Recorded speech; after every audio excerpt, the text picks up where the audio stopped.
Inspirasi kembali hadir menjumpai Anda bersama saya Silka Suharizona. Dan kali ini Silka sedang berada di Rumah Kreatif Fadlizon, seorang anggota DPR RI Komisi 1 yang juga merupakan penggiat kebudayaan. Dan Silka akan melihat koleksi dari wayang juga benda-benda bersejarah lainnya milik Pak Fadlizon. Langsung aja yuk kita lihat.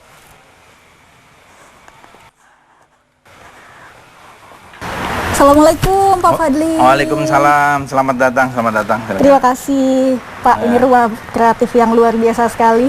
Wow, koleksinya luar biasa. Kalau boleh tahu nih koleksi di sini apa aja sih Pak Fadli? Koleksi di rumah kreatif ini memang tetap yang paling utama adalah buku. Kemudian ada koran-koran tua, ada komik. Nah, kemudian wayang. Saya taruh di sini wayang. Ada topeng-topeng, kemudian karya-karya kayu. Lalu ada lagi piringan hitam, kaset Indonesia ya, semuanya Indonesia, dan juga beberapa barang-barang lain termasuk keramik dan sebagainya. Jadi di sini tadi juga saya sempat lihat-lihat nih, Pak Fadli, dari depan tuh kayaknya banyak barang-barang antik. Kemudian wayang-wayang ini mungkin jumlahnya kalau dihitung ribuan, luar biasa. Ini sejak kapan Pak Fadli tertarik untuk mengoleksi barang-barang bersejarah juga yang kalau itu sudah lama sih. Sudah lama ya Pak? Sejak zaman saya masih SMA, mahasiswa, saya sudah mulainya dulu dengan buku ya. Tapi di tempat saya di Fadlizon Library ada juga numismatik, itu untuk koleksi uang kertas maupun uang-uang logam. Kemudian juga ada filateli. Itu untuk perangko. Kalau di sini memang lebih beda gitu, terutama wayang. Nah, saya sudah mulai mengoleksi sudah cukup lama. Jumlah wayang sih sekitar 6.700 di sini. 6.700, wow. Pieces gitu ya. Tapi kan wayang itu selalu dalam satu kotak. Ada yang isinya 100, 100 lebih. Kemudian ada yang di bawah itu, ya tergantung ketuaan. Ada yang hanya tinggal beberapa pieces gitu. Tapi apakah yang mendasari Pak Fadli itu memang dari buku-buku bersejarah atau memang ada sejarah lain nih dulunya Pak Fadli kenapa kemudian mencintai yang terkait dengan budaya atau sejarah? Karena ini kan warisan dari nenek moyang kita, heritage. Jadi saya sangat menyukai budaya kita, mempelajari budaya kita. Kemudian kalau bukan lagi kita yang mencintai, yang merawat, yang meneruskan, terus siapa lagi?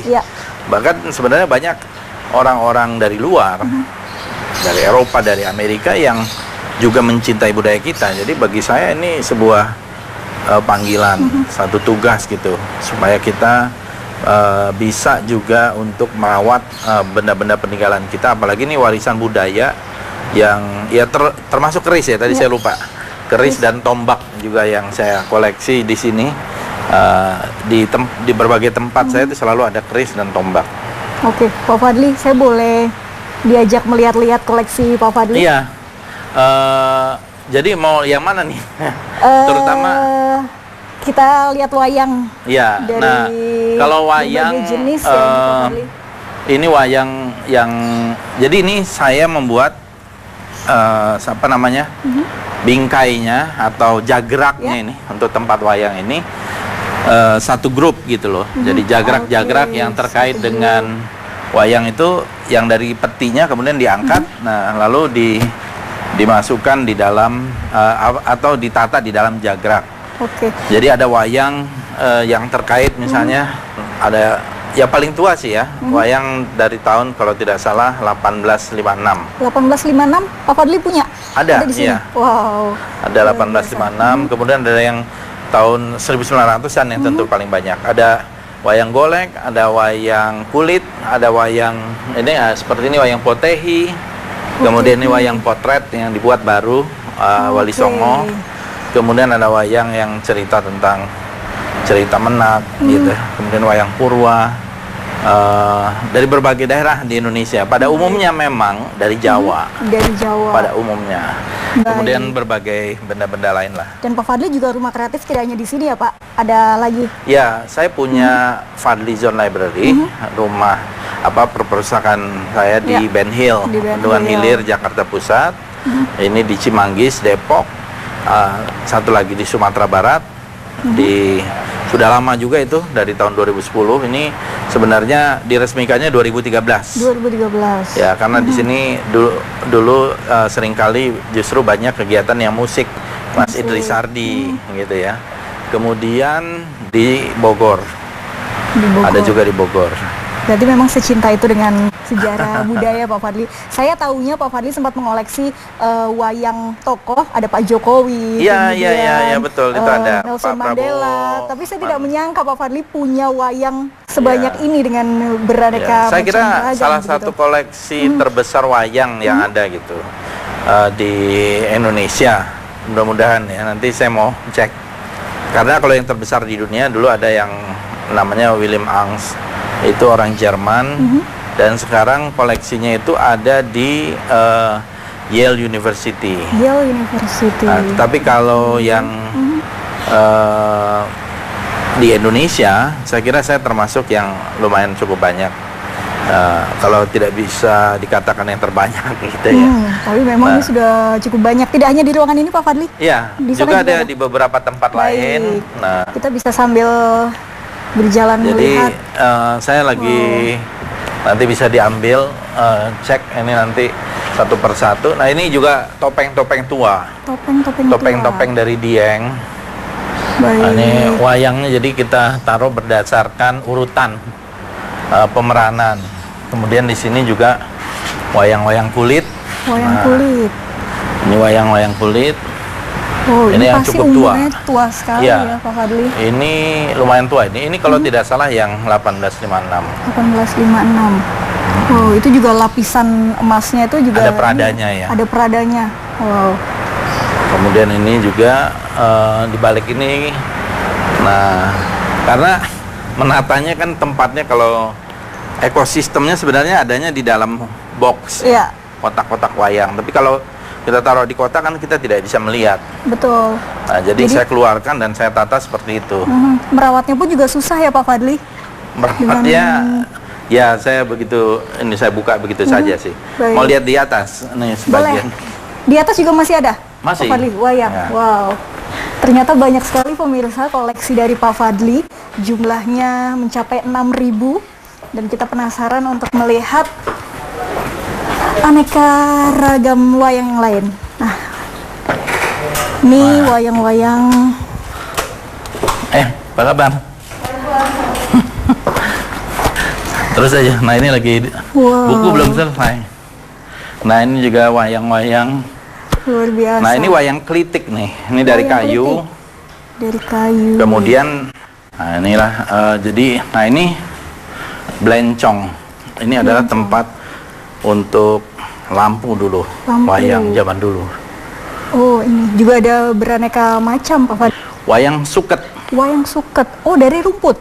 Dari rumput. Oh, suket. Ini dari bahasa Jawa, dari rumput pemirsa. Dari rumput. Nah, ini juga pengrajinnya sudah makin sulit gitu. Baik. Dan Pak Fadli mendapatkan koleksi-koleksi ini awalnya bagaimana Pak? Memang ada orang yang kemudian menawarkan atau memang Pak Fadli juga mencari seperti itu? Ada yang pertama saya cari. Baik. Kemudian mulai pengoleksian dari 20 tahun lalu lah. Kemudian akhirnya ya datang, ada yang menawarkan, dan sebagian besar koleksi wayang saya itu adalah wayang yang sudah pernah dipakai. Di era sekarang ini wayang terutama ini sudah semakin punah Pak. Iya. Padahal jenisnya sangat beragam, bahkan mungkin anak zaman sekarang nggak banyak tahu kalau ragam wayang itu banyak seperti itu. Banyak sekali. Saya pun masih belajar terus terang. Jadi, cuman saya melihat dari artefak benda-bendanya itu kan sangat menarik dan nilai historisnya juga sangat tinggi. Nah, karena itu nanti saya akan juga buatkan buku katalognya gitu supaya mudah untuk memahami. Sebenarnya sudah cukup banyak buku-buku tentang wayang, tetapi mungkin belakangan ini kan menjadi semakin tidak sepopuler dulu ya, apalagi di tengah pandemi COVID gitu ya, karena akan mengundang banyak keramaian. Di Jawa tentu saja audiensnya lebih besar, di Sunda juga besar, tapi wayang lain di tempat lain ada kan, wayang Madura, ada wayang Bali, di Sumatera juga ada wayang Lampung, wayang Palembang, sampai wayang Saya bikin juga wayang golek Minang. Wayang golek Minang. Nah, itu kontemporer. Iya. Pak Fadli. Wow. Pernah kita pentaskan dulu, juga bersama TVRI. Bahkan filenya juga ada di TVRI. Waktu itu wayang golek Minang saya dipentaskan di Padang Panjang. Padang Panjang. Di rumah budaya saya gitu. Di sini ada Pak wayangnya? Nggak ada di sana. Di koleksinya di. Jadi ceritanya adalah cerita tentang Maling Kundang. Maling Kundang. Wayang nih sudah diakui oleh dunia sebagai intangible masterpiece of oral tradition and intangible heritage of humanity. Itu istilahnya oleh UNESCO. Yang pertama kali nih. Baru kemudian setelah wayang keris. Ya. Baru kemudian ada angklung dan yang lain-lain. Jadi menurut saya ya harusnya wayang itu keris dan benda-benda budaya lain Nusantara ini harus menjadi aset nasional. Ya. Dan harus menjadi kekayaan nasional kita. Betul. Lalu menjadi national pride. Jadi kebanggaan nasional gitu. Pak, ada sejarah khusus mungkin satu wayang yang Pak Fadli ini susah banget dapetinnya, tapi ketika itu ingin sekali didapatkan, atau mungkin juga yang punya sejarah tersendiri nih. Oh iya, ada di bawah ya. Di bawah, baik nanti kita lihat. Luar biasa pemirsa. Dan kita masih akan berbincang banyak nih soal koleksi-koleksi dari Pak Fadli yang mungkin pemirsa mengenal beliau sebagai politisi yang vokal dengan isu-isu terkini yang berbau politis, namun ternyata beliau juga seorang kolektor berbagai benda bersejarah. Jangan kemana-mana, tetap di Ruang Aspirasi.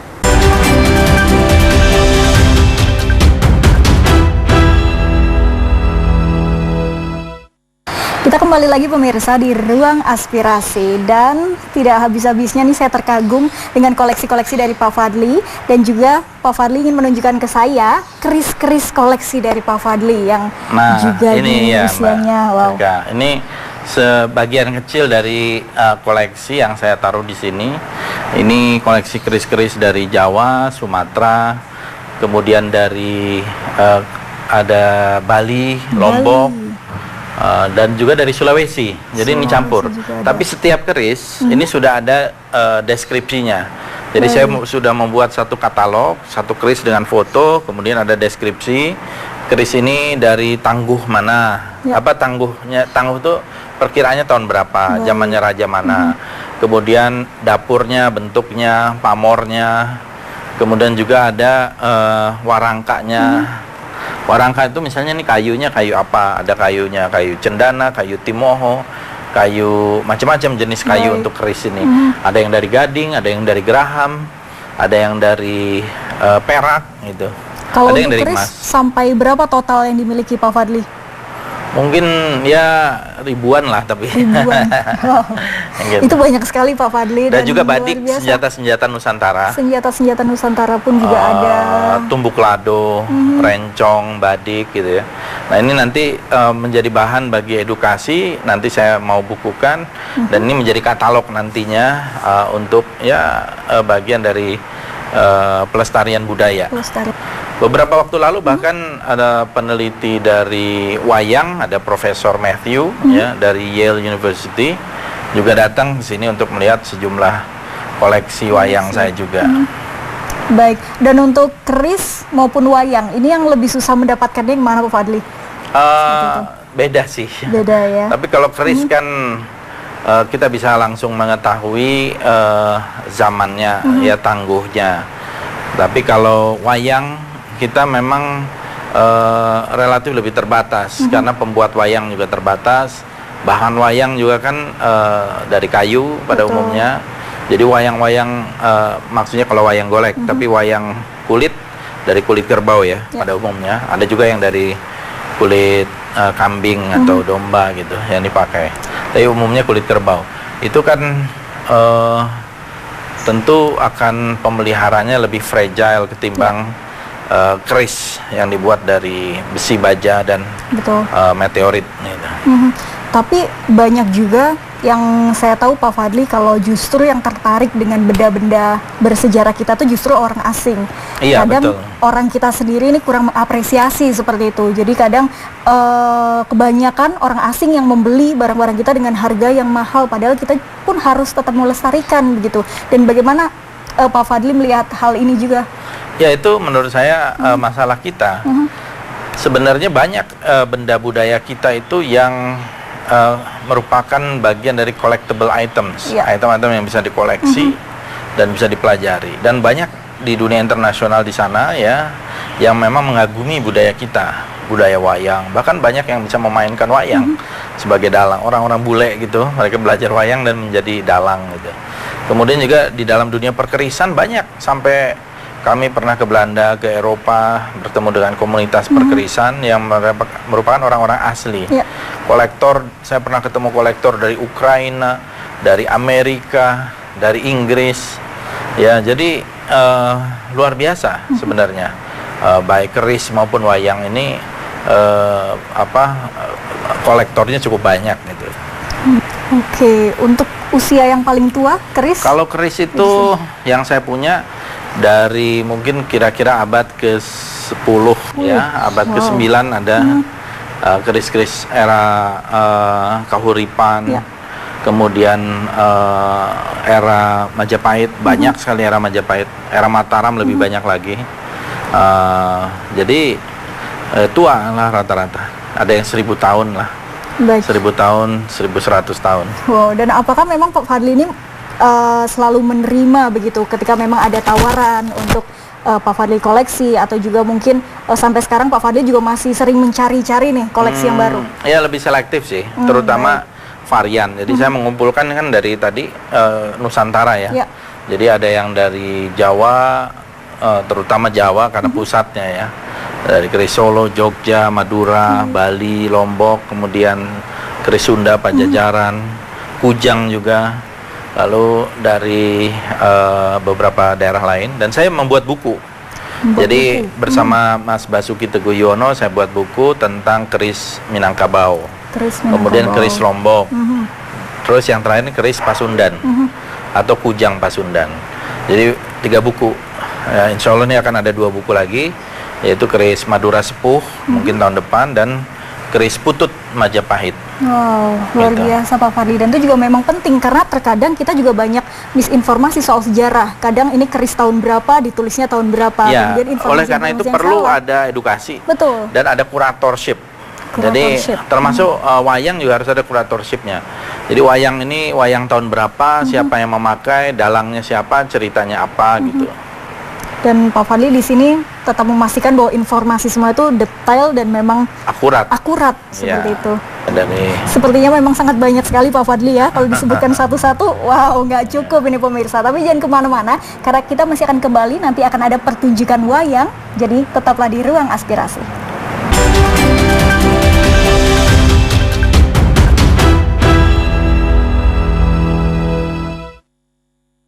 Nah pemirsa, dan masih bersama kami di Ruang Aspirasi dan juga Pak Fadlizon bersama dengan wayang favoritnya yang tadi sudah sempat kita singgung. Ini wayang favoritnya Pak? Nah ini salah satu yang sulit untuk didapat. Sulit didapat. Ini wayang Kebumen. Wayang Kebumen. Tahun 1900 ya. Ini nama tokohnya nih Lamdahur dalam cerita Serat Menak. Nah, Serat Menak. Jadi ini cerita sebenarnya ya dari Persia. Cuma untuk mendapatkan wayang ini ya termasuk yang sangat sulit lah gitu. Sulit sekali. Kemudian juga, usianya juga cukup tua ya cukup Pak? Cukup tua ya. Juga kami juga membuat wayang-wayang potret. Wayang potret. Nah, misalnya ini termasuk yang saya buat dulu nih awal nih. Ya, yang sempat viral juga, yang ada di ruangan kerja dulu ruang kerja saya nih. Iya, betul. Ini saya buat tahun 2012. Saya order lah. Jadi ada pembuatnya gitu, 2012 waktu Pilgub. Kemudian saya juga membuat wayang ini Nelson Mandela. Ini wayang potret. Ini Nelson Mandela. Wow, sangat mirip sekali. Sangat mirip ya. Mirip sekali. Ini kalau ini siapa kira-kira? Pak Prabowo. Ini juga. Ini juga. Ini kalau tidak salah 2014 nih. 2014. Dan masih ada pengrajinnya. Kemudian ini kira-kira siapa ini? Pak Soeharto. Pak Harto ya. Betul ya Pak Fadli? Betul ini Pak Harto. Pak Harto. Ini Pak Harto. Nah, dan ini yang paling fenomenal nih. Paling fenomenal. Wow. Kira-kira siapa ini? Donald Trump. Ini di masa pandemi COVID-19 ini Pak Fadli menggunakan masker. Tapi dia anti masker kayaknya deh. Gitu. Luar biasa, Jadi bisa sangat mirip ya. Jadi sebenarnya ada sisi ekonomi kreatif juga dalam wayang itu. Jadi pengrajin-pengrajin wayang ini bisa diarahkan untuk membuat juga wayang potret untuk hadiah ya. Saya pernah menghadiahkan untuk beberapa tokoh parlemen, kepala negara gitu ya. Dan juga pernah juga dibuat untuk keris dengan mukanya Obama ditempa sedemikian rupa, dan saya mendapatkan surat dari Obama, surat yang bersifat personal gitu, yang saya sampai sekarang saya simpan surat itu karena waktu itu saya berikan keris Obama namanya. Wayang luar biasa. Jadi nanti wayang yang akan dimainkan wayang potret ini ya Pak Mungkin, Fadli? iya. Kita lihat aja, improvisasi aja. Tapi bagaimana cara menggerakkan wayang ini yang sangat penting. Betul, betul. Jadi langsung saja kita lihat pemirsa bagaimana pagelaran, wow, kita sebut pagelaran ya, pagelaran wayang yang akan dihadirkan. Peragaan. Peragaan. Nah, peragaan wayang yang akan dihadirkan, wayang-wayang potret oleh Ricky. Assalamualaikum Pak. Waalaikumsalam. Lapor Pak, saya dari Amerika dan ternyata Bapak Presiden Donald Trump berkunjung ke sini Pak. Wah, bagus, bagus itu buat kebudayaan kita, buat apa? Buat kenegaraan bagus. Kita hubungan ya Pak. Bapak benar-benar hebat. Ya, sebentar lagi datang Pak. Oh ya, kita tunggu Pak. Ya. Okay, now we go to around Indonesia ya, berkursu, and kita pertama ke rumah kreatif dulu ya, melihat-lihat wayang. Iya.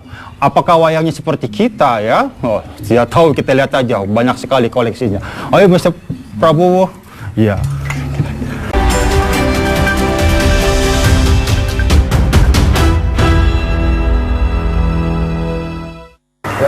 Ya pemirsa, tadi kita sudah melihat pertunjukan wayang potret oleh Mas Ricky, luar biasa sekali, seru sekali Pak Fadli. Ternyata wayang itu juga bisa dikemas modern seperti itu ya Pak Fadli.